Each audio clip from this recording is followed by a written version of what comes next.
Good morning my dear friends. आप देख रहे हैं लॉ बीम्स।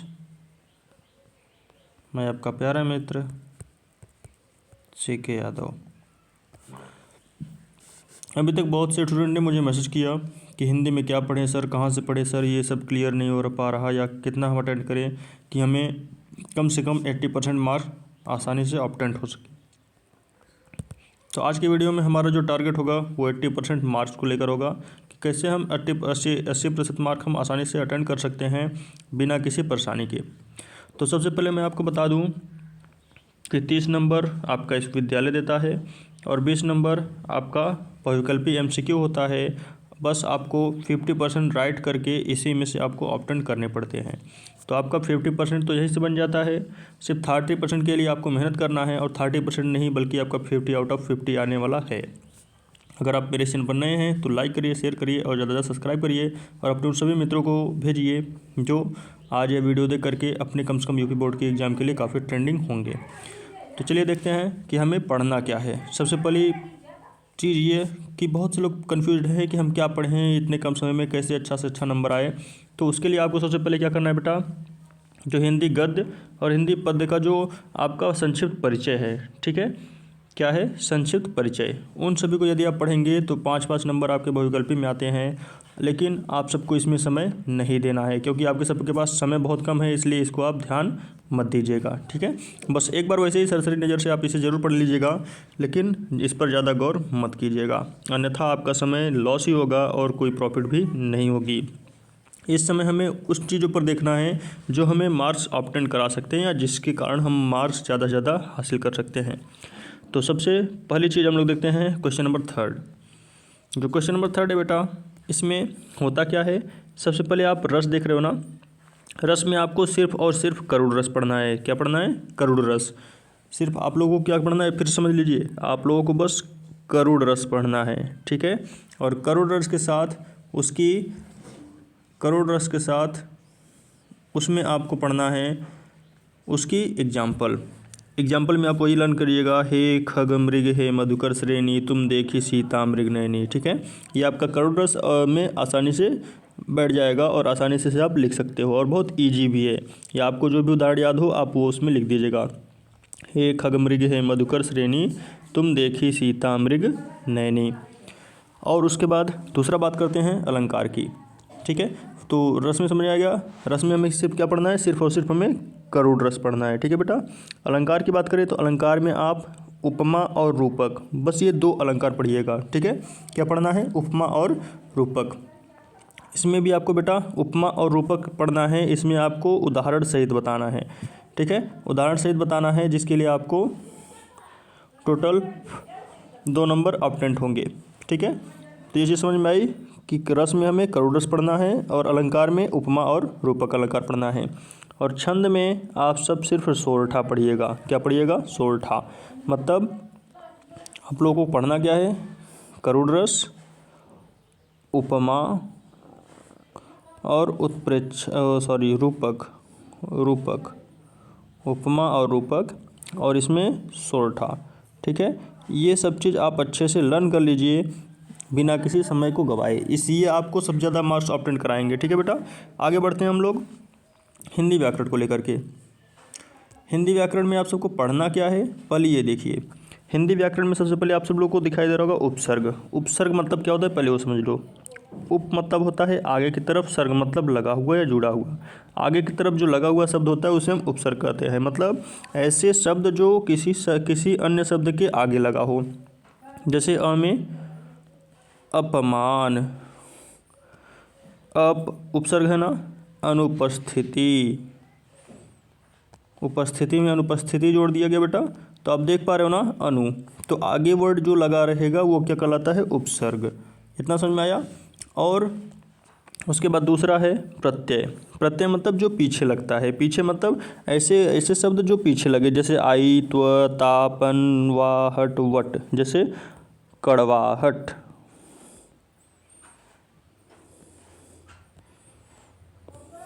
ठीक है, बनावट। तो आप देख रहे हो ना, यहाँ हट और वट ये सब क्या है बेटा, प्रत्यय हैं। इतना आप लोग ध्यान दीजिएगा। अब जरा बात कर लेते हैं समास की। तो समास में आपका 3 दिया है, 4 दिया है, 4 में से आप बस ये 2 तुलन करिएगा, द्वंद्व और द्विगु। क्या पढ़ना है? द्वंद्व और द्विगु। द्वंद्व और द्विगु में होता क्या है, जरा इसे हम समझ लेंगे। आप लोग जानते हो जो द्वंद्व समास होता है, ठीक है, द्वंद्व समास में एक दूसरे के विलोम होते हैं। क्या होते हैं? एक दूसरे के विलोम होते हैं। जैसे कि राजा डैश रानी, तो राजा का विलोम कौन हो गया? रानी। माता डैश पिता, तो माता का विलोम कौन हो गया? पिता। इस तरीके से आप सब लोग द्वंद्व समास आसानी से लर्न कर सकते हो। द्वंद्व में सिर्फ होता क्या है? विलोम शब्द होते हैं। अगला देखें, द्विगु। द्विगु में भी बेटा कुछ नहीं है, द्विगु में बस आपको समझना है। तो द्विगु में होता क्या है? द्विगु समास में हमेशा संख्यावाची होगा। क्या होगा? संख्यावाची, मतलब जहाँ प्रथम शब्द क्या दिखाई दे? संख्यावाची, प्रथम अक्षर, प्रथम संख्यावाची हो। जैसे चौराहा, तो आप यहाँ देख रहे हो ना, चौ मतलब 4, दोबारा, तो यहाँ आप 2 देख रहे हो ना, तो ये सब संख्या है। तो जहाँ कहीं भी संख्या का वर्ड होगा वो क्या होगा? संख्यावाची। आप लोग अपने नॉलेज के लिए बहुब्रीहि पढ़ लीजिएगा, लेकिन बहुब्रीहि इंपॉर्टेंट नहीं है। आप समास में द्वंद्व समास और द्विगु समास पढ़िएगा। तद्भव तत्सम आप जानते ही हैं। तत्सम मतलब संस्कृत के शब्द, तद्भव मतलब जो उसके बिगड़े हुए शब्द हैं, ठीक है। तो आप लोग इसे देख लीजिएगा। और पर्यायवाची में आप सब लोग ज़्यादा मत पढ़िएगा। पर्यायवाची में मैं आपको बता दे रहा हूँ क्या क्या पढ़ना है, ठीक है। सबसे पहला सूर्य का पर्यायवाची आप लोग पढ़ लीजिएगा, पृथ्वी का पढ़ लीजिएगा, जल का पढ़ लीजिएगा, और उसके साथ बादल का पढ़ लीजिएगा, और कमल का पढ़ लीजिएगा, और साथ में क्या था? कामदेव का और महादेव का, ठीक है। और शशि मतलब चंद्रमा, ठीक है, शशि का, चंद्रमा का। इतना विलोम शब्द आप लोग लर्न कर लीजिएगा। इसमें से पक्का है कि कुछ ना कुछ मिल ही जाएगा, क्योंकि हर साल यही सब से पर्यायवाची शब्द पूछता है, ठीक है। तो आगे बढ़ते हैं संस्कृत व्याकरण की तरफ। संधि। संस्कृत व्याकरण में अगला टॉपिक है संधि। संधि में क्या पढ़ना है बेटा? यड़ और वृद्धि। सबसे पहले देख लो ये यड़ संधि होता क्या है। जब कभी भी आपका वाक्य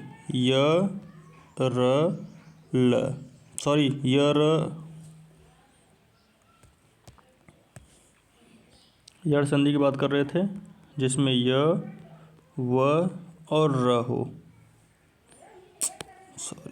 य व र हो, ठीक है बेटा, और र अर्ध हो, और इनके पहले कोई अर्ध व्यंजन या अक्षर हो। अर्ध क्या हो? व्यंजन हो। जहाँ कहीं भी ये शब्द हो और उसके पहले क्या हो? अर्ध व्यंजन हो। जैसे देखो, प्रति धन एक बराबर प्रत्येक, तो आप सबको यहाँ य से पहले क्या दिखाई दे रहा है? आधा स्वर, आधा अक्षर दिखाई दे रहा है ना। तो इस अवस्था में क्या होगा? यड़ संधि। तो यड़ संधि क्या होता है? य व र हो और उसके पहले अर्ध व्यंजन हो, वही क्या होता है बेटा? यड़ संधि। अब जरा बात कर लेते हैं वृद्धि संधि की। वृद्धि संधि में आप लोग ध्यान दीजिएगा कि वृद्धि में कुछ इम्पोर्टेंट नहीं है, बस आपको मात्रा देखना होता है। जहाँ कहीं डबल चोटी आ जाए ऊपर, वो क्या होगा? वृद्धि संधि। तो वृद्धि संधि में क्या देखना है? डबल चोटी। जहाँ कहीं भी डबल चोटी होगा वह क्या होगा बेटा? वृद्धि संधि। शब्द धातु में फल, मति, ये सब आप पढ़ लीजिएगा, और लकार वगैरह आप पढ़ ही सकते हैं, धातु रूप पढ़ ही सकते हैं। अब बात करते हैं खंड ब की। खंड ब में आपको रटना कुछ नहीं है, ठीक है, रटना कुछ भी नहीं है। क्या पढ़ना है इन छोटे समय में, इसके बारे में हम लोग चर्चा कर रहे हैं, और कैसे अच्छा से अच्छा नंबर स्टार्ट कर सकते हैं उस तरीके से हम बात करेंगे। फर्स्ट की बात करें तो गद्य से आपको कुछ नहीं होगा। 4 से 5 लाइन के ऐसे क्वेश्चन दिए रहेंगे, ठीक है, और नीचे आपका 4 से 5 क्वेश्चन रहेगा, 3, 4, 5, ठीक है, बहुत में 6 क्वेश्चन देता है। और इन्हीं 6 क्वेश्चन का आंसर आपको कहाँ मिलेगा? इस पैसेज में मिलेगा। कहाँ मिलेगा बेटा? इस वाले पैसेज में मिलेगा, और इसी से छाट करके आपको लिखना होता है। और ये सब आएंगे कौन से चैप्टर से? ठीक है, तो आप लोग सबसे पहले मित्रता चैप्टर पढ़ना। कौन सा चैप्टर? मित्रता, ममता। इन दोनों चैप्टर को बहुत ही बारीकी से अच्छे से पढ़ना, क्योंकि इन दोनों चैप्टर से हर साल क्वेश्चन बनते हैं। ठीक है, तो मित्रता ममता अच्छे से पढ़ लीजिएगा गद्य के लिए। और पद्य के लिए भी वही स्थिति करिएगा, स्टार्टिंग के 3 चैप्टर। क्या करना है? स्टार्टिंग के 3 चैप्टर जो आपको कम समय में ज़्यादा से ज़्यादा मार्क्स दिला सकते हैं। ठीक है बेटा, स्टार्टिंग के चैप्टर पढ़ने हैं 3 चैप्टर। गद्य और पद्य आपका तैयार हो जाएगा, जो आपका 3 6 6 12 नंबर का होगा। ठीक है, अब आगे बात करते हैं संस्कृत की। तो संस्कृत में आपका गद्य आएगा, पद्य आएगा। ये भी सिमिलरिटी होगी, इसमें भी आपके 4-5 लाइन रहेंगे और नीचे उसका व्याख्या करना हो सकता है। ठीक है, तो हिंदी अनुवाद करना होगा। हिंदी अनुवाद करने के लिए आपको संदर्भ, प्रसंग ये आना चाहिए। ठीक है, संदर्भ में क्या होता है? पाठ का नाम होता है और कौन से पाठ से लिया गया है उस चीज़ का नाम होता है। और उसके बाद प्रसंग की बात करें तो प्रसंग में आपको ये बताना होता है कि किस चीज़ पर संबंधित यह टॉपिक है। और व्याख्या में आप सबको कुछ नहीं करना। व्याख्या में आप सब लोग कौन कौन सा चैप्टर पढ़ोगे? सबसे पहला चैप्टर वाराणसी। ठीक है, और एक है वाराणसी के बाद याज्ञवल्क्य वाला, वो आप चैप्टर अच्छे से पढ़ लीजिएगा। ठीक है, वाराणसी और याज्ञवल्क्य का। और उसके बाद सुभाषित रत्नानी। इन तीनों चैप्टर में आप लोगों को आसानी से संस्कृत का दोनों गद्य और पद्य दोनों का भाग मिल जाएगा। सुभाषित रत्नानी, याज्ञवल्क्य का और वाराणसी चैप्टर का। ये दोनों चैप्टर यदि आप पढ़ लेते हैं तो आपको ये 3 और 4 दोनों क्वेश्चन आपका तैयार हो जाएगा। तो वाराणसी चैप्टर ज़रूर से ज़रूर पढ़िएगा किसी भी हालात में। ठीक है, क्योंकि आपको 10 नंबर देने वाले हैं। अगला क्वेश्चन बात करते हैं खंड काव्य की। जो आपका खंड काव्य बेटा, इसमें कुछ नहीं करना। ठीक है, बहुत से लोग कंफ्यूज हो जाते हैं कि किसका चरित्र लिखना है, किसका नहीं लिखना है, क्या करें क्या ना करें, गद्य खंड काव्य में क्या है, पद्य खंड काव्य में क्या है। तो इसके लिए आपको सबसे सरल उपाय मैं बता रहा हूँ। ठीक है, आपके खंड काव्य में तुमुल खंड काव्य चलता है। कौन सा खंड काव्य? तुमुल खंड काव्य। इसमें आपको पढ़ना क्या है? तुमुल खंड काव्य में, तुमुल खंड काव्य में आपको सिर्फ और सिर्फ पहला लक्ष्मण का पढ़ना है। लक्ष्मण जो आपका तुमुल खंड काव्य का क्या है? नायक है। ठीक है, तुमुल खंड काव्य में क्या पढ़ना है? नायक के बारे में पढ़ना है, लक्ष्मण का। और दूसरा पढ़ना है आपको मेघनाद का। किसका पढ़ना है? मेघनाद का। इन 2 कैरेक्टर्स में से एक कैरेक्टर अवश्य ही आपके एग्जाम में देगा। तो इन दोनों का बस चरित्र लिखना होता है। आप चरित्र आसानी से इसको लर्न कर सकते हैं, लक्ष्मण और मेघनाद का, क्योंकि महाभारत रामायण भाई सभी देखे हैं, तो आसानी से इसे लर्न कर सकते हैं विदाउट एनी डिफ़िकल्टीज। तो आप सभी लोग इसको तैयार कर लीजिएगा। आगे बात करें कंठस्थ श्लोक की। ठीक है, श्लोक, ये श्लोक क्या है? ठीक है, श्लोक में आप सबको कुछ नहीं करना, बस श्लोक में आपको वो 2 लाइन की श्लोक लिखनी है जो आपको याद हो। तो आप नैनम छिंद्र शस्त्राणी नैनम दहती पावक ये वाला लर्न कर लीजिएगा, या तो फिर आप पहला चैप्टर जो वाराणसी चैप्टर है, ठीक है, वाराणसी चैप्टर में एक लास्ट में आपका श्लोक दिया हुआ है 2 लाइन का, उसको आप लोग आसानी से लर्न कर लेंगे तो और बेटर रहेगा। ठीक है बेटा, अब बात करते हैं संस्कृत खंड काव्य के पाठ्य पुस्तक किन्हीं संस्कृत का अनुवाद करना। ठीक है, तो संस्कृत का अनुवाद करना बेटा देखो बहुत सरल होता है। ठीक है, संस्कृत का अनुवाद करना बहुत सरल होता है। जैसे हमने कहा कि राम घर जाता है। अरे यार, ठीक है बेटा, तो इसमें आप सभी को ये सीधा सीधा लिखना होता है। कैसे लिखना होता है? सीधे सीधे। जैसे राम, इसमें देखो संस्कृत व्याकरण बनता कैसे है, संस्कृत अनुवाद। सबसे पहले देखो, या तो म लिखते हैं लास्ट में आधा, या तो डबल बिंदी लगा करके उसे संस्कृत बनाते हैं।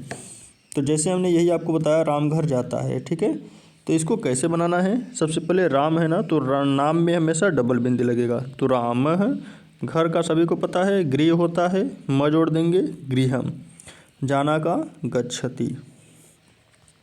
ठीक है बेटा, हमेशा क्या लिखना है संस्कृत अनुवाद में? सीधे सीधे उसका अर्थ, उसका वर्ड मीनिंग लिख देना है। अगला देखिए, संस्कृत अनुवाद के बाद संस्कृत उत्तर देना है, तो संस्कृत उत्तर संस्कृत अनुवाद की तरह ही आपको देना पड़ेगा, सीधा सीधा, ठीक है। उसके लिए आप लोग परेशान मत होइएगा, आसानी से कर लीजिएगा। और बात करते हैं उत्तर के बाद निबंध की, कि आप सबको निबंध कैसे लिखना है, निबंध किस टॉपिक पे लिखना है जो आपका 10 नंबर का बनेगा। तो निबंध के लिए आप लोग बेटा परेशान मत होइए, बस 2 चीज़ याद रखिए, सामाजिक पर और जनसंख्या समस्या पर। आप सभी जानते हैं कि सामाजिक जो है बेटा वो जनसंख्या समस्या पर ही आ जाएगी, ठीक है। किस पर आ जाएगी? जनसंख्या समस्या पर ही। और स्वास्थ्य शिक्षा भी जनसंख्या पर ही आ जाएगी। और पर्यावरण की बात करें तो पर्यावरण आपका अलग टॉपिक है। तो आप सभी का जो इतना बड़ा लॉन्ग टॉपिक है, आप सबको पूरा नहीं लर्न करना, सिर्फ क्या लर्न करना है, पहली चीज़ जनसंख्या पर, ठीक है। क्योंकि जनसंख्या में आपका देखिए स्वास्थ्य और शिक्षा और आर्थिक समस्या, सांस्कृतिक समस्या, धार्मिक, सामाजिक, वैज्ञानिक सभी समस्याएं आ जाएंगी जनसंख्या में, ठीक है। और उसके बाद अलग से टॉपिक लर्न कर लीजिएगा आप दूसरा पर्यावरण पर। ये 2 टॉपिक आप लर्न कर लेंगे तो आसानी से आपको 10 नंबर ऑब्टेंड हो जाएंगे, 10 नंबर आप प्राप्त कर लेंगे। तो आशा करता हूँ कि आपको यह वीडियो अच्छा लगा होगा और आपको क्या क्या अटेंड करना है यूपी बोर्ड एग्ज़ाम के लिए आपको समझ में आ गया होगा। अगर नहीं समझ में आया है तो आप मुझे मैसेज करिए, मैं आपको फिर से अच्छे से वीडियो समझाने का प्रयास करूँगा। आपका प्यारे मित्र सीके यादव। और ऐसे ही आप लोग बोर्ड एग्ज़ाम के लिए अच्छे से तैयारी करते रहिए। ऐसे ही डेली मैं आपके हर एक सब्जेक्ट का टॉपिक डालता रहूँगा आपके एग्ज़ाम के 2 दिन पहले। आज के लिए इतना ही, टाटा बाय बाय।